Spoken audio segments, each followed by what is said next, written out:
Bonjour à tous, bienvenue dans cette nouvelle vidéo sur Ariane Agora. Vaut mieux-il ne pas se dire les choses désagréables? Une question à laquelle j'ai envie de vous partager mon point de vue sur cette chaîne YouTube. N'hésitez pas à me partager le vôtre aussi en commentaire, c'est avec plaisir qu'on peut échanger et avancer ensemble aussi sur cette chaîne YouTube. Alors, en fait, ce qui se passe, ce que j'observe autour de moi, c'est que vous êtes nombreux en fait à ne pas souvent savoir dire les choses qui sont désagréables et à penser qu'en fait, vous allez préserver la relation en n'y disant pas ce qui est difficile à dire et ce qui est pourtant important pour vous. Généralement, vous avez peur de blesser la personne. Vous avez peur de blesser la personne et vous ne savez pas comment dire en fait, comment dire ce que vous ressentez, ce dont vous avez besoin, ce qui est important pour vous. Ensuite, vous avez aussi généralement peur de la réaction émotionnelle de la personne. Voilà. Donc souvent vous avez peur de la colère ou que la personne ne veuille plus vous voir, que ça pourrait comme créer une sorte de conflit. Donc ces trois choses, j'ai envie de dire la peur de blesser la personne, ne pas savoir comment dire, et aussi la peur de la réaction émotionnelle, et généralement c'est la colère.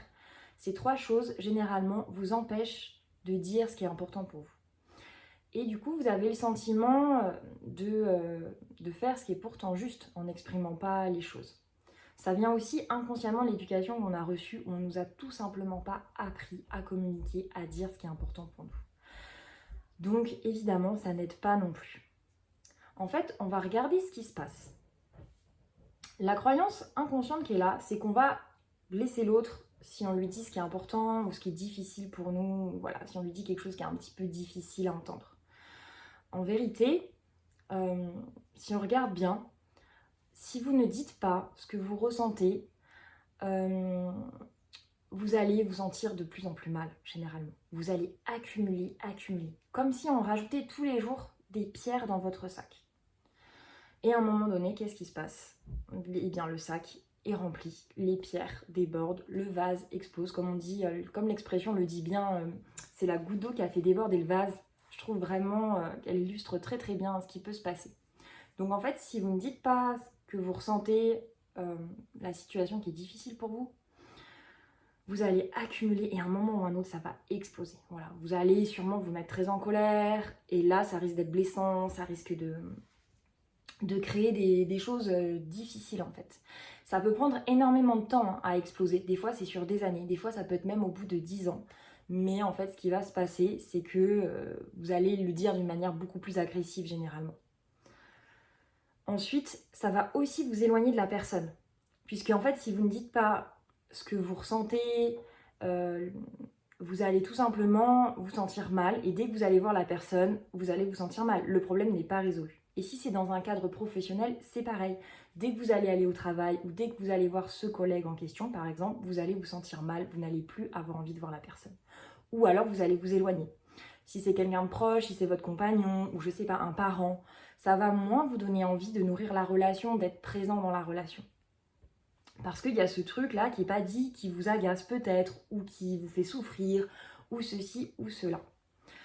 Donc vous avez le sentiment de préserver la relation, mais en vérité, vous allez vous-même vous sentir de plus en plus mal, et vous allez généralement vous éloigner au moins de l'autre. Parfois même, vous allez carrément couper les ponts quand vous êtes au moment où le vase explose en fait. Donc je pense que la stratégie à utiliser, c'est plutôt d'éviter en fait que le vase explose pour justement éviter de créer des coupures dans la relation ou des situations vraiment plus compliquées aussi à gérer. Si on observe ce qui se passe lorsque vous dites ce que vous ressentez, lié à une problématique par exemple que vous vivez, vous allez en fait dire les choses, si vous le dites, j'ai envie de dire avec le cœur, simplement, voilà.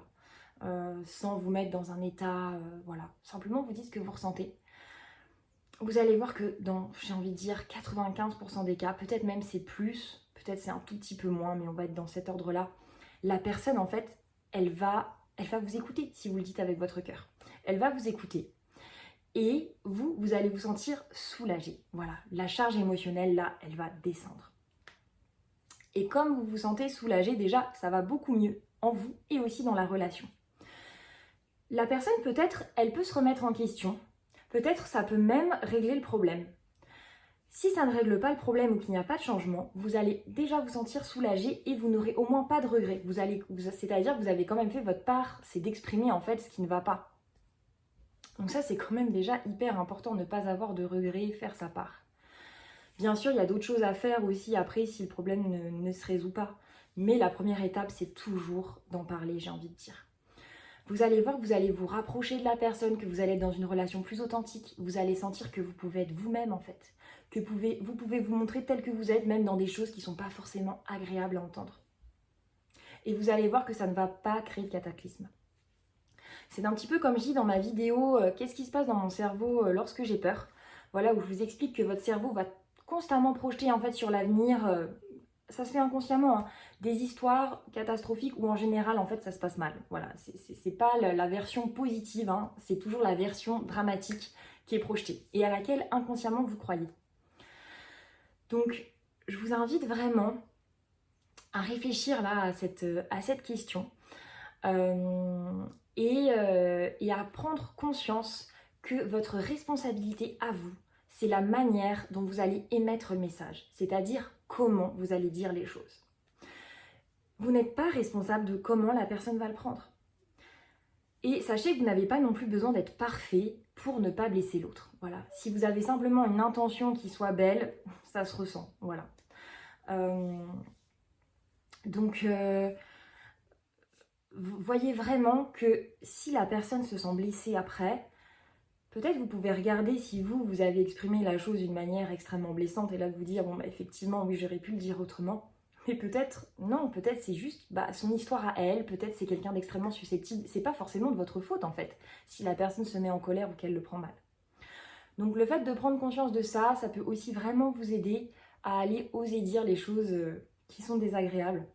Et en fait, ce qui est vraiment important derrière, c'est que voilà, vous allez vous sentir mieux, la relation va être plus harmonieuse et aussi vous allez peut-être vous offrir ce cadeau de régler certains problèmes dans votre vie familiale ou dans votre vie professionnelle. Donc l'enjeu est quand même important. Voilà, j'espère que cette vidéo vous aura apporté.